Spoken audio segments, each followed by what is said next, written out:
ஒன்றே குலம் ஒருவனே தேவன். முக்கண்ணன் தன்மை விளக்கும் திருமந்திரம் 1025.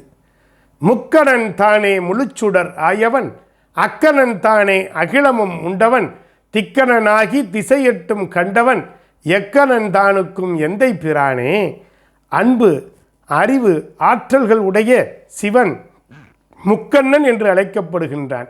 முக்கண் என்பது திங்கள், ஞாயிறு, தீ. திங்கள் என்பது அன்பாகிய இடக்கண், ஞாயிறு என்பது ஆற்றலாகிய வழக்கண், தீ என்பது அறிவு ஆகிய நெற்றிக்கண். முக்கண்ணன் எப்பொருள்களுக்கும் அந்தத்தை செய்யக்கூடியவன். அதனால் அகிலம் உண்டவன் எனப்படுபவன். அவனே 8 திசைகளிலும் நீக்கமர நிறைந்து நிற்பவன். உலகோர் கண்ணன் என்று எவனை கூறுகின்றனரோ அவனுக்கும் இறைவனாவான். அவனே